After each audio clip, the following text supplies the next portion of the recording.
Ok, então nessa formação vamos falar sobre a quaresma, esse tempo que estamos iniciando. Iniciamos ontem com a quarta-feira de cinzas e essa formação ela pretende ser bastante basilar para conhecermos os fundamentos desse tempo sagrado no qual nós estamos vivendo a quaresma, né?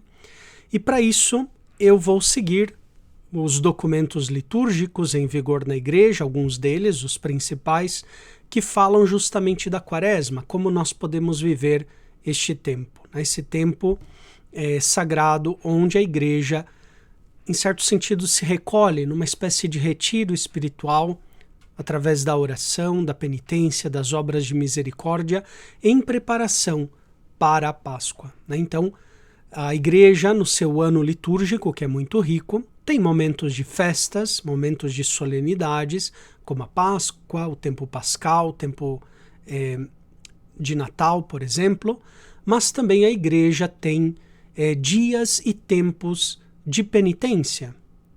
Então, são dias de penitência, por exemplo, todas as sextas-feiras do ano, a menos que caia numa sexta-feira alguma solenidade da igreja, né? E são tempos de penitência, por exemplo, o advento, a quaresma, o tempo, as têmporas, né? São tempos penitenciais que a igreja estabelece. Então vamos tentar aprofundar na riqueza desse tempo litúrgico que nós estamos vivendo hoje, que é o tempo de quaresma. Então, para começar, eu quero ler e comentar esse texto das normas universais sobre o ano litúrgico e o calendário, que foi emanado pelo Papa Paulo VI, depois publicado também pela Paulus no Missal Romano. Aqui eu tenho a edição de 92, né?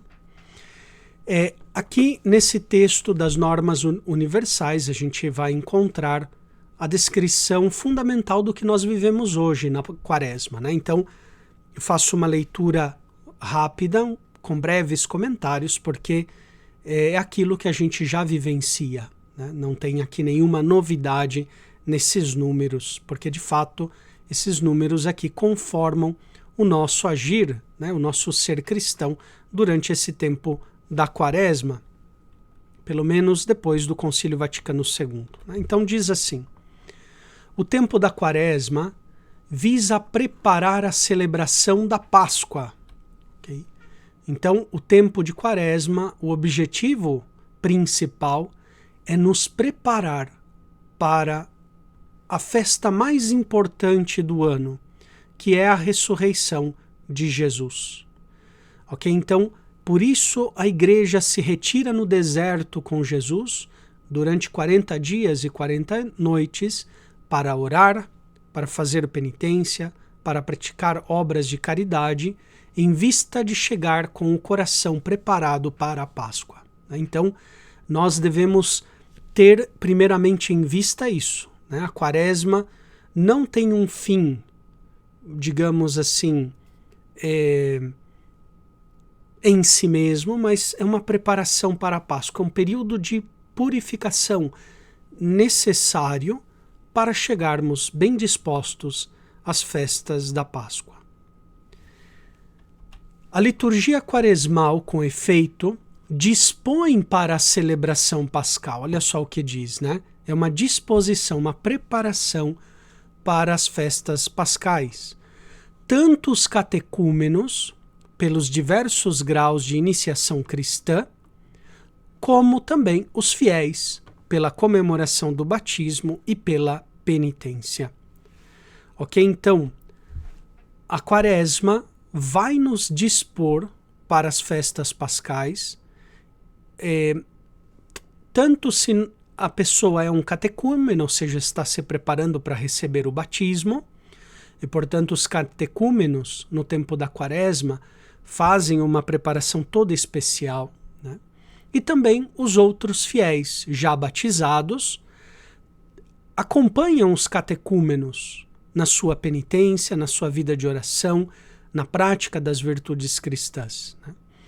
esse acompanhar os catecúmenos nesse itinerário de preparação para o batismo é muito antigo, né? Nós já temos textos de São Justino, que foi mártir, né, no ano 167, temos textos de São Justino na primeira apologia, onde ele fala que no tempo, né, de preparação para a Páscoa, os catecúmenos, né, jejuam, oram, fazem penitência e toda a comunidade cristã acompanha eles nesse processo de oração, de penitência e de conversão, né?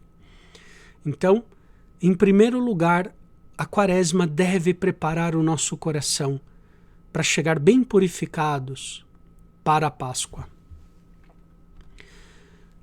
Depois, né, essas normas universais vão já dando mais orientações práticas, né?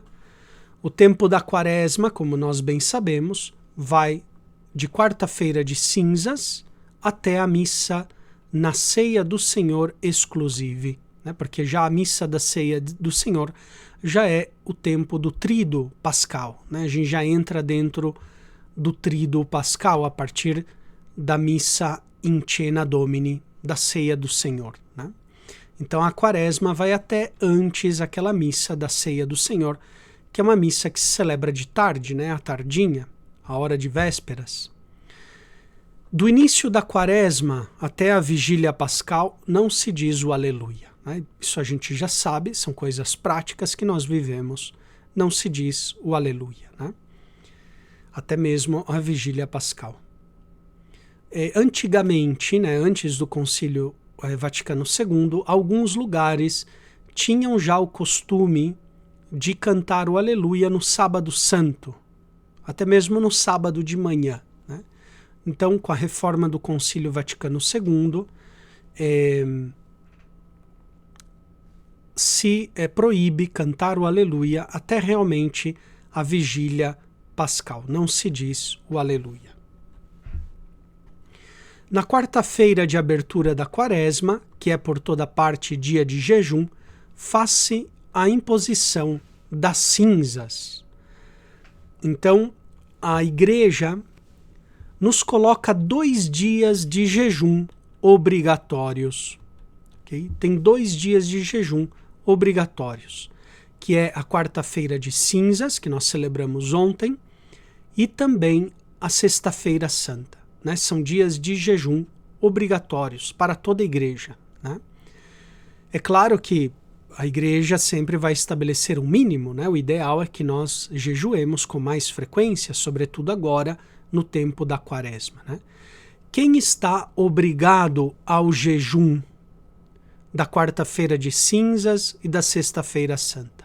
Estão obrigados ao jejum maiores de 18 anos, né? A partir dos 18 anos até os 60 anos, né? A pessoa cumpriu 60, já ela fica isenta do jejum, né?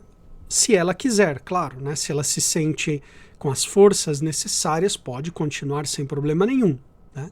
Então, dos 18 anos até os 59 anos, estamos obrigados ao jejum, a menos, né, que o nosso estado de saúde não permita, né? Às vezes alguma pessoa que toma um remédio muito forte, por exemplo, né, que precisa de uma alimentação um pouco mais estrita, mais rigorosa, claro que por motivos médicos, aí exime essa pessoa desses dias de jejum, tanto da quarta-feira de cinzas quanto da sexta-feira santa, né? Então, são esses 2 dias de jejum obrigatórios, né? Desde os 18 até antes de cumprir 60 anos de idade. Normalmente, o que significa o jejum? Significa que eu fico o dia inteiro sem comer? Não, né? Significa que eu passo o dia a pão e água? Não, não necessariamente, né? A Igreja nos ensina um jejum que é também um sacrifício, né? Mas que não vai, digamos assim, em detrimento, né, da saúde da pessoa e também respeita, né, os diversos níveis de entrega, de vida de oração, de etapa na vida espiritual que os fiéis estão, né? Então, o que significa fazer jejum? O que a igreja ensina? Olha, nós normalmente temos 3 refeições ao dia, né? Café da manhã, almoço e janta. No dia de jejum obrigatório, o que nós fazemos? Tomamos uma dessas refeições, né? Fazemos uma dessas refeições, por exemplo, não sei, o almoço, de modo normal. Por exemplo, né? Eu escolho o almoço, então vou almoçar normalmente, mas também sem exagerar, né? Um almoço normal, mas sem exageros. E as outras 2 refeições, café da manhã e a janta, eu faço uma refeição muito reduzida, de modo que as 2 juntas não somem uma refeição normal no meu dia a dia. Então, eu reduzo bastante o café da manhã, depois almoço de modo normal, sem exagerar, e depois a janta também reduzo a minha alimentação na janta, ok? Se trata de experimentar um pouco a fome, né? E o sentido espiritual, teológico do jejum é que o jejum é um ato, né, que nós primeiro devemos a Deus, né, é um ato de reconhecimento a Deus e de reconhecimento que Deus é o Criador de todas as coisas, inclusive da matéria, inclusive da nossa corporeidade.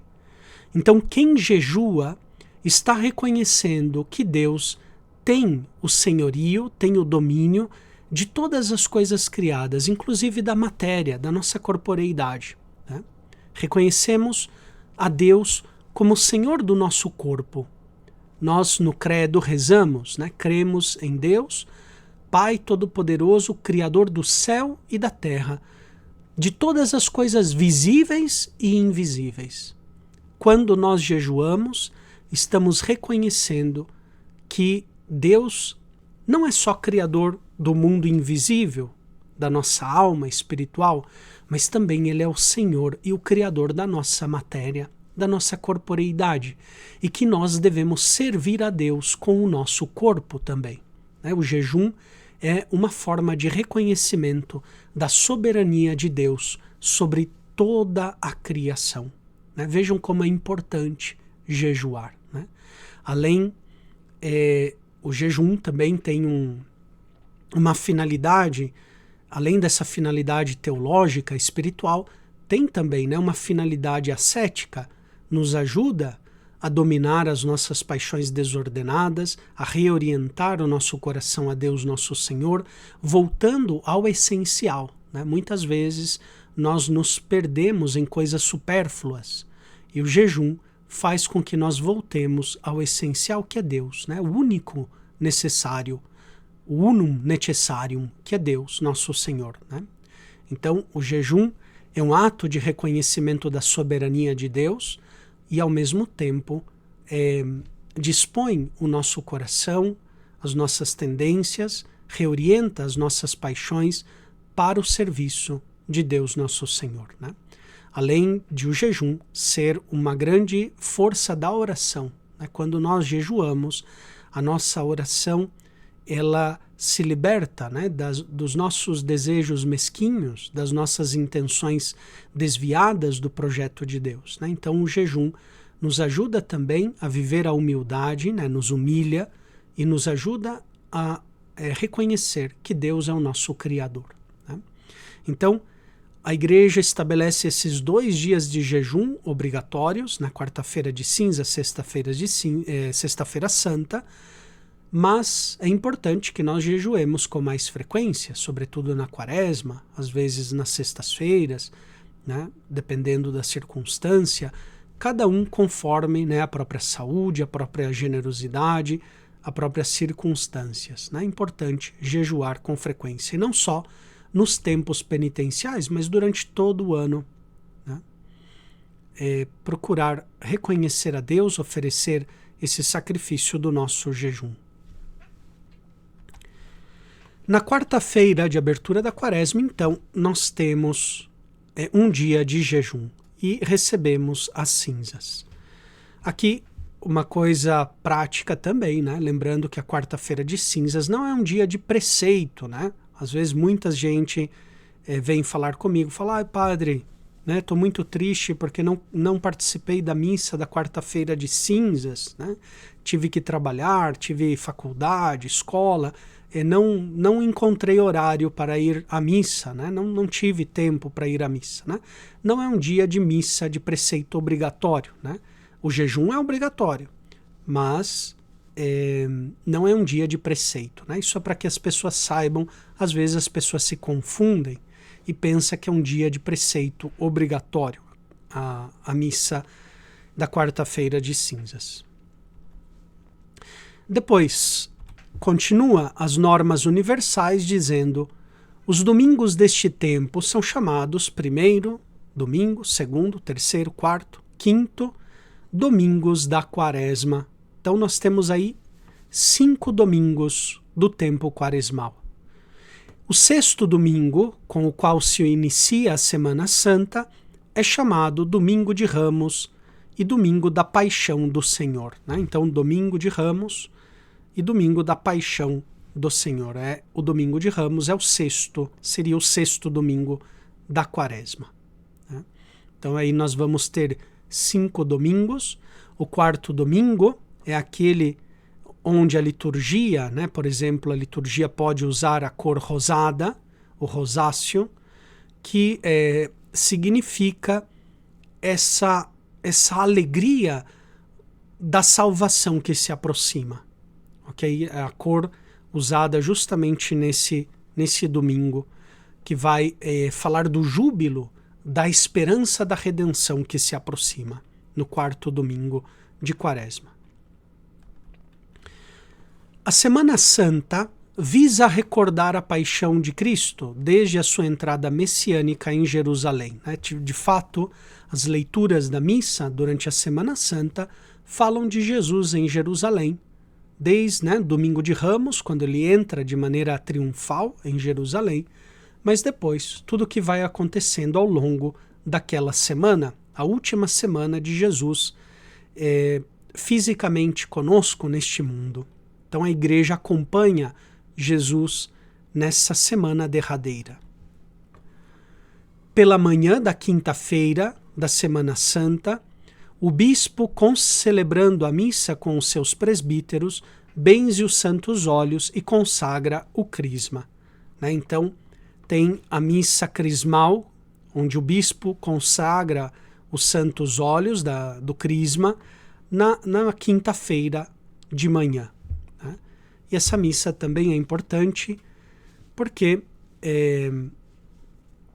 é uma missa onde praticamente se reúne, né, os padres com o bispo, celebram. Às vezes não é possível, né, estar todos os padres, tem diversas necessidades, mas é uma missa muito bonita, onde está o bispo com todo o seu presbitério, né, quase todo o seu presbitério ali consagrando o crisma, né? Então é uma missa muito sacerdotal. E depois a missa da quinta-feira de tarde, né, a missa da Ceia do Senhor, vai dar precisamente continuidade a esse gesto, né? Muitos papas, por exemplo, o Papa João Paulo II, por ocasião da Quinta-feira Santa, onde se celebra o sacerdócio, escrevia uma carta pastoral aos sacerdotes, né? São belíssimas essas cartas dirigidas aos sacerdotes pelo Papa João Paulo II por ocasião da Quinta-feira Santa, dia da instituição também da Eucaristia, a instituição aí do sacerdócio. Pois muito bem, isso daqui é que nós acabamos de ler, são algumas normas universais, muito práticas. Eu acho que ali não tem nenhuma novidade, porque é o que nós já vivenciamos todos os dias, né? No tempo de Quaresma. Já estamos acostumados a esse percurso quaresmal. Vamos agora, então, entrar um pouco mais no conteúdo, né, na explicação mais espiritual do tempo penitencial da Quaresma. E para isso eu quero trazer aqui alguns cânones do Código de Direito Canônico que fala precisamente dos dias e dos tempos penitenciais, para que nós possamos entender como devemos viver esses dias, né, para obter o fruto espiritual que Deus espera de nós. Então, o cânon 1249 nos vai falar, então, desses dias e tempos penitenciais. Diz assim: todos os fiéis, cada qual a seu modo, estão obrigados por lei divina a fazer penitência. Ok? Primeira coisa aqui importante. Todos os fiéis batizados, okay? Não importa se já alcançou 18 anos de idade ou não, né? Cada um segundo a sua idade, cada um segundo a sua situação, né? As suas circunstâncias, estão obrigados a algum tipo de penitência. E é importante que nós também ensinemos até mesmo as crianças a se abster de alguma coisa boa, né? A aprender a fazer um pouco de sacrifício, né? Pequenos sacrifícios, né, que às vezes os pais ensinam para a criança, por exemplo, olha, tempo de quaresma, vamos diminuir o doce, né? Vamos tirar, não sei, o doce, ou, né, deixar o doce somente para os domingos, não sei, né? Pequenos sacrifícios que a criança vai entendendo que ela se une a Jesus através, né, dessas pequenas renúncias.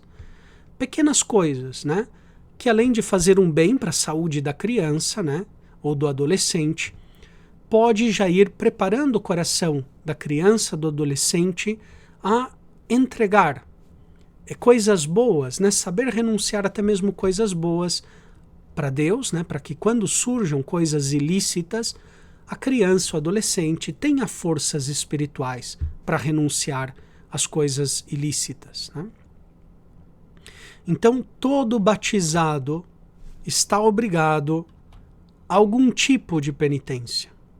E por lei divina, né? Jesus mesmo dizia: o reino de Deus está próximo, fazei penitência, convertei-vos e crede no Evangelho, né? Agora, mas para que todos estejam unidos mediante certa observância comum da penitência, então a igreja estabelece uma observância comum, né?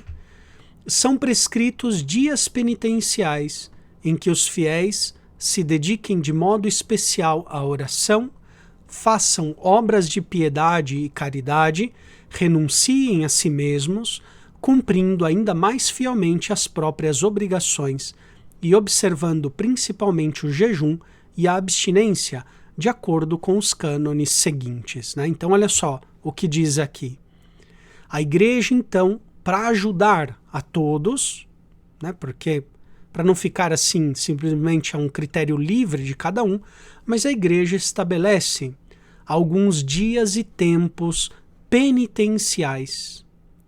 Nesses dias penitenciais, ou tempos penitenciais, o que devemos fazer? Devemos dedicar-nos de modo especial à oração, ou seja, intensificar a nossa oração. Então, são dias penitenciais, depois a gente vai ler, todas as sextas-feiras do ano, exceto quando coincide com alguma solenidade da igreja. É um dia penitencial. Então, nas sextas-feiras, devemos intensificar a nossa oração. Por exemplo, né, na quaresma, no advento, um tempo penitencial, devemos intensificar a nossa oração, intensificar as obras de piedade, as obras de caridade, né, a visita aos doentes, a ajuda aos mais necessitados. Devemos intensificar, né, a oração, o jejum e as obras de misericórdia. E agora, então, o direito estabelece os dias e tempos penitenciais. Olha só o que diz aqui. Os dias e tempos penitenciais em toda a igreja são todas as sextas-feiras do ano e o tempo da quaresma. Okay? Então, todas as sextas-feiras do ano e o tempo da quaresma. Okay? São dias penitenciais ou um tempo penitencial. Portanto, a igreja como um todo, no tempo da quaresma, está intensificando a oração, o jejum e as obras de misericórdia, nesse tempo, né? E nós devemos nos preparar justamente com essas 3 ações: oração, jejum, né, a penitência, e depois também obras de misericórdia, praticar obras de misericórdia no tempo quaresmal. É o modo como a igreja se prepara para a festa da Páscoa. O cânon 1251 vai falar da abstinência de carne e do jejum. Olha só o que diz: observe-se a abstinência de carne ou de outro alimento, segundo as prescrições da Conferência dos Bispos, ok? Observe-se a abstinência de carne em todas as sextas-feiras do ano, a não ser que coincidam com algum dia enumerado entre as solenidades, né?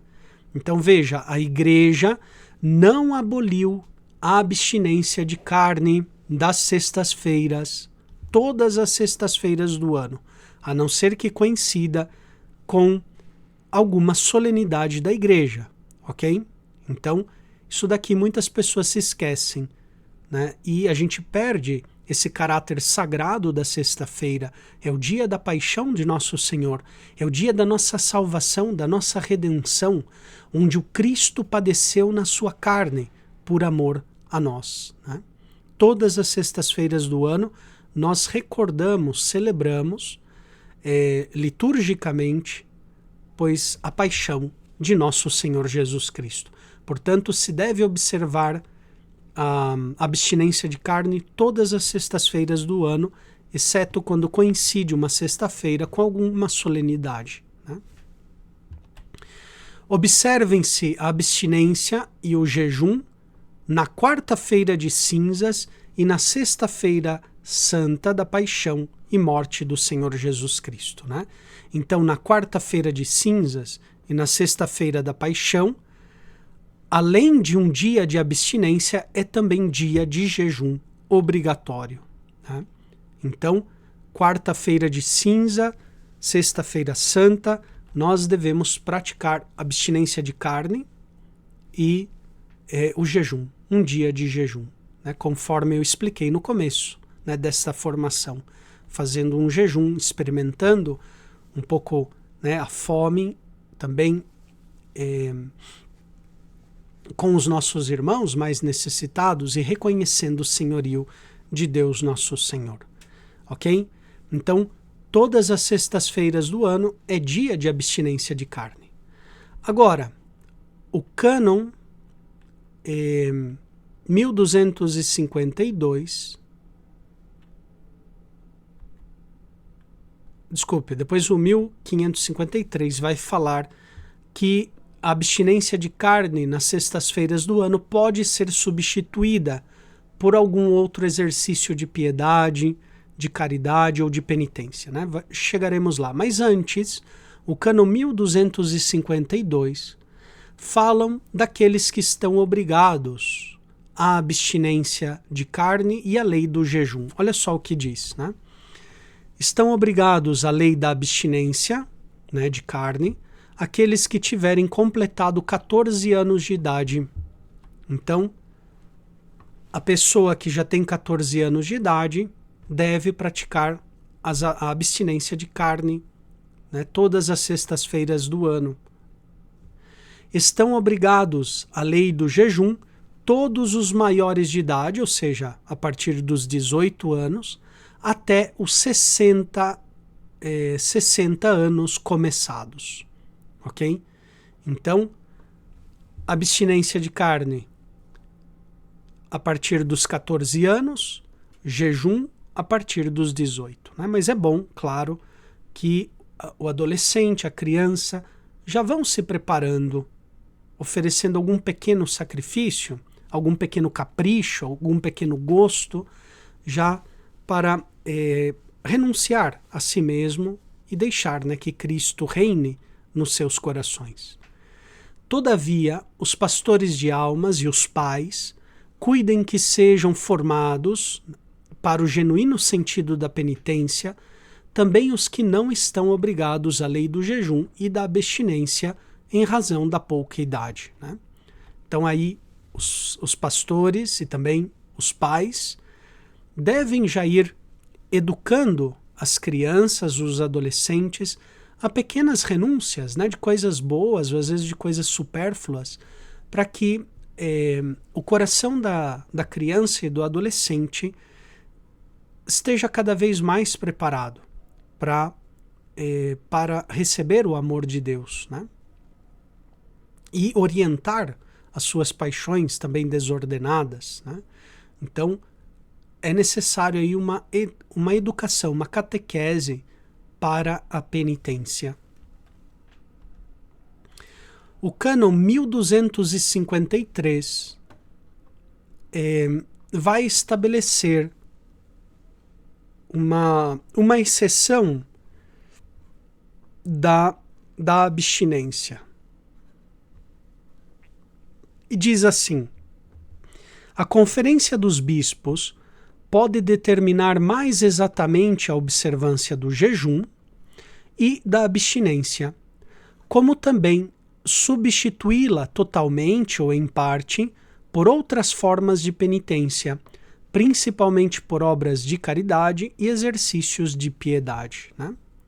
Então vejam, aqui no Brasil, né, ainda se mantém o jejum, né, da quarta-feira de cinzas, da sexta-feira santa, dia de jejum, e se convida também, né, os fiéis a jejuarem com mais frequência, não somente esses 2 dias no ano, mas a jejuarem com mais frequência.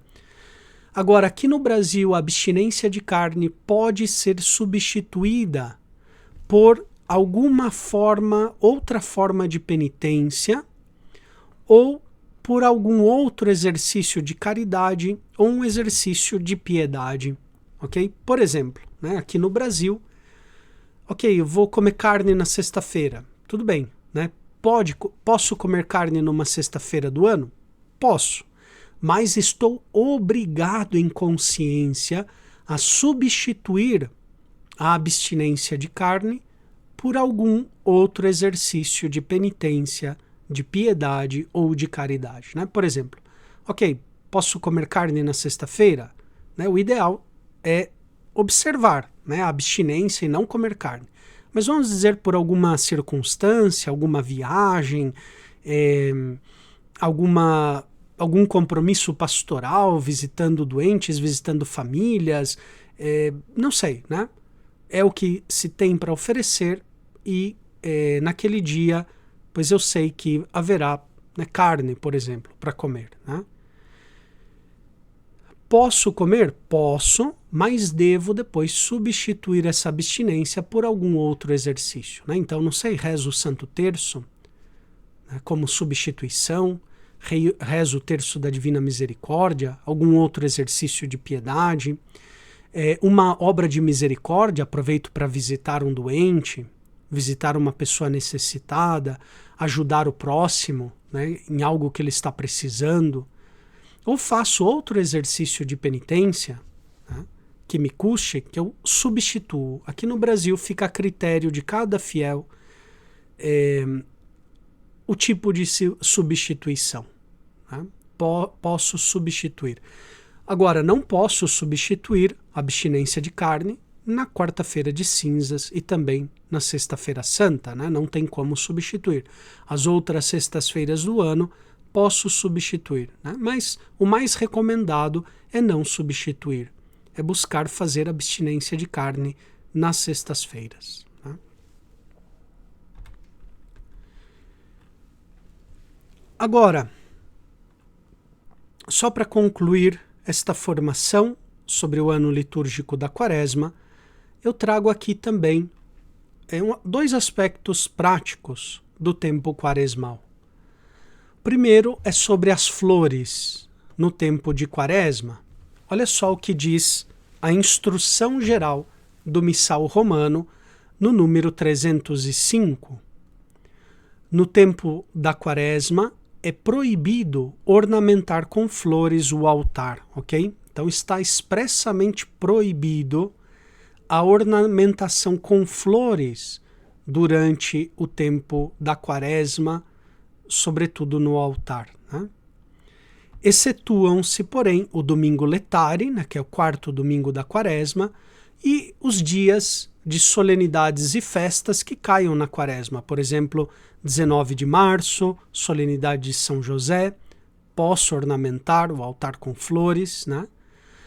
Agora, olha só o que diz aqui a instrução geral do missal. Quando é permitido, os dias que são permitidos a ornamentação com flores, a ornamentação seja sempre moderada e ao invés de se dispor o ornamento em cima do altar, né, sobre o altar, de preferência seja colocado junto ao altar, ok? Junto a ele. Então, por exemplo, tempo de Páscoa, tempo ordinário, eu posso ornamentar o altar com flores? Sim, né? Mas se deve evitar colocar as flores em cima do altar. Okay? O melhor é colocar ao lado, embaixo, né? E a ornamentação deve ser moderada. Às vezes a gente entra em algumas igrejas, não sei, né? Um tempo festivo e tal, e de repente tem um monte de flores, mas aquilo ali parece uma selva, né? É planta, é flor, deve ser uma ornamentação moderada durante todo o ano litúrgico, né? A ornamentação com flores. É claro que tem alguns dias especialíssimos, né? Por exemplo, o tempo de Páscoa, a oitava de Páscoa, o tempo pascal, que é normal que nós coloquemos mais flores, né?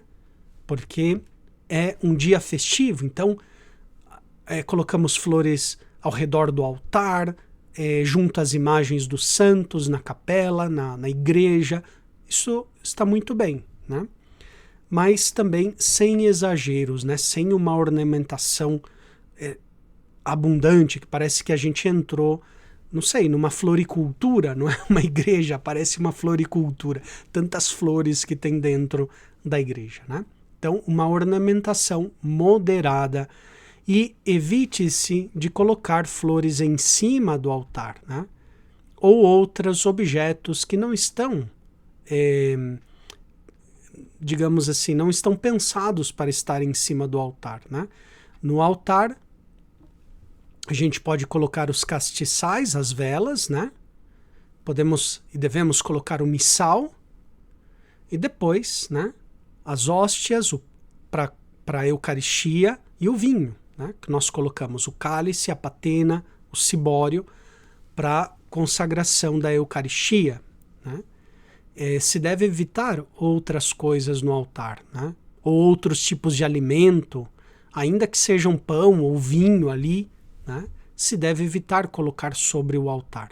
O altar é um lugar sagrado, portanto, fica ali em cima do altar os castiçais, né, as velas, o missal e depois, né, o pão e o vinho da Eucaristia para a consagração da Eucaristia, né, a hóstia, as hóstias e depois também o vinho para a consagração, evitando outros tipos de alimentos sobre o altar. Então, o tempo da quaresma é um tempo que se proíbe expressamente ornamentar o altar com flores, exceto aí nas solenidades e no domingo letare, porque letare em latim significa alegra-te, né? É o momento da alegria, porque se aproxima a nossa redenção. Outro aspecto que em muitos lugares tem a tradição de cobrir as imagens. É uma tradição bastante frequente, eu conheço várias igrejas que têm esse costume, várias regiões, né? É uma tradição muito antiga e também tem o seu sentido, né? O tempo da quaresma é um tempo de deserto, onde nós entramos no deserto. Portanto, a igreja vive mais uma austeridade, né? Então, esse cobrir as imagens nos lembra justamente a estreitez, a aridez do deserto, né? Esse recolhimento no essencial, que é o altar do Senhor, né? Então, durante alguns dias da quaresma, existem em muitos lugares esse costume, e é bom que se mantenham esse costume, de cobrir as imagens e as cruzes da igreja. A rubrica está no Missal Romano, no sábado da quarta semana, ou agora, me parece que na nova tradução, vocês vão encontrar essa rubrica no quinto domingo da quaresma. Né? Se vocês abrem o Missal Romano, vão lá no quinto domingo da quaresma, tem uma rubrica que fala que, onde é costume, nesse quinto domingo da quaresma, ou já no sábado, né, anterior, porque começa as vésperas, né, do domingo começam já no sábado, já se pode cobrir as imagens com, né, um pano, normalmente de cor roxo, né, um tempo quaresmal, pode se cobrir. Então, vocês vão encontrar ali no Missal Romano, no quinto domingo da quaresma, essa rubrica que está aqui, que vem também da carta circular da Congregação para o Culto Divino, Paschali Solemnitatis, do dia 16 de janeiro de 1988, né, que diz assim: o uso, ou seja, o costume, de cobrir as cruzes e as imagens na igreja, desde o quinto domingo da quaresma, pode ser conservado segundo a disposição da Conferência Episcopal. Né? Então, muitos lugares, a partir já do sábado, né, do quinto domingo do tempo da quaresma, tem o costume de cobrir as imagens. E pode ser conservado esse costume. As cruzes permanecem cobertas até o final da celebração da Paixão do Senhor na Sexta-feira Santa, ok? Então, a cruz, quando a gente cobre as cruzes